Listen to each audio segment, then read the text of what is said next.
Assalamualaikum warahmatullahi wabarakatuh. Saya Nurul Husna binti Ahmad, bernama Metrik E171571. Ini merupakan tugasan video refleksi bagi subjek PPPG 3273, iaitu Institusi Pemerintahan Islam. Jadi, berdasarkan soalan yang diberikan, iaitu apakah yang anda akan lakukan sebagai rakyat yang bertanggungjawab? Di sini, saya akan kupaskan 3 peranan sebagai rakyat yang bertanggungjawab. Pada pandangan saya, sebagai rakyat yang bertanggungjawab, semestinya saya akan menjaga nama baik negara, iaitu Malaysia. Pertama, perkara yang saya akan lakukan adalah saya akan mematuhi undang-undang yang telah ditetapkan oleh pemerintah dan telah termaktub dalam Perlembagaan Malaysia. Firman Allah Subhanahu Wa Taala dalam surah An-Nisa ayat 59. Maksudnya, wahai orang-orang yang beriman, taatilah kamu kepada Allah dan taatilah kamu kepada Rasulullah dan kepada ulil amri, orang-orang yang berkuasa dari kalangan kamu. Sebagai contoh, seperti yang mana kita tahu, negara kita dilanda dengan pandemik COVID-19 di mana kita mesti mematuhi peraturan dan prosedur operasi standard yang telah ditetapkan oleh saranan KKM.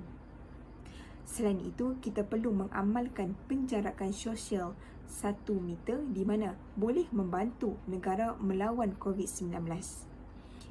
Bukan itu sahaja, setiap individu atau rakyat perlu memiliki tanggungjawab tinggi untuk mematuhi peraturan kerana ia penentu kejayaan buat negara untuk bebas daripada pandemik COVID-19.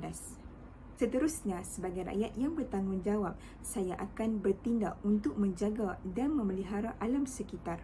Maka amatlah penting bagi kita memastikan sumber yang ada dimanfaatkan sebaiknya bagi membolehkan generasi akan datang untuk hidup dalam persekitaran yang berkualiti. Sebagai rakyat yang bertanggungjawab juga, hindarilah membuang sampah di merata-rata, membuang sisa buangan termasuk bahan kimia secara terus ke sungai serta menjalankan aktiviti pembangunan secara terkawal dan melakukan pembakaran terbuka. Ini menyebabkan kerosakan alam sekitar yang berlaku di seluruh dunia. Pada tarikh 5 Jun 2022, Malaysia telah menyambut Hari Alam Sekitar Sedunia. Menurut Prof. Datuk Dr. Muhammad Ikhwan Toriman, merangkap Naib Chancellor Universiti Kebangsaan Malaysia, menyatakan alam sekitar merupakan amanah yang diberikan kepada kita untuk dijaga dan dipelihara bagi generasi akan datang. Di samping itu, kewajipan yang wajib dipikul oleh setiap kita sebagai rakyat Malaysia ialah menghormati simbolik negara kita. Hal ini demikian kerana simbol-simbol ini membuktikan negara kita sebuah negara yang merdeka dan berdaulat. Sebagai contoh, lagu negaraku, jalur gemilang dan carta negara. Kita harus sentiasa mempraktikkan rasa sayang dan hormat kerana telah banyak pengorbanan tumpahnya darah oleh nenek moyang kita bagi memperjuangkan kemerdekaan yang kita kecapi selama ini. Namun, sekadar mengaku kita sayang dan hormat pada negara ini masih tidak cukup kerana kita juga perlu turut tegas dalam menentang golongan yang memperlekehkan simbol-simbol negara kita ini dalam setiap platform termasuk juga sosial media. Sebaliknya, simbolik negara kita perlu digenggam dengan erat sebagai maruah diri kita selaku bangsa Malaysia. Seperti air yang dicubit paha kanan, paha kiri turut terasa.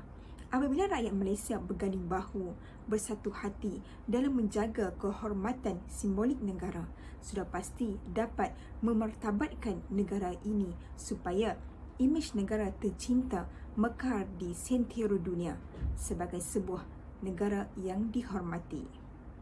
Sebagai kesimpulan, sebagai rakyat yang bertanggungjawab, kita mesti mematuhi arahan yang telah dikeluarkan oleh pihak atasan sebagai langkah berhati-hati. Dalam pada itu, kita juga perlu membuang sifat penting diri dan kita mesti berganding bahu, saling membantu untuk membina sebuah negara yang menjadi bukti perpaduan simpulan cinta kita bersama yang tidak berbelah bahagi, yang tidak mengenal erti perbezaan agama mahupun bangsa. Harapan saya agar kita sebagai rakyat Malaysia terus melaksanakan tanggungjawab bersungguh-sungguh, bersatu hati seperti awu dengan tebing. Assalamualaikum warahmatullahi wabarakatuh.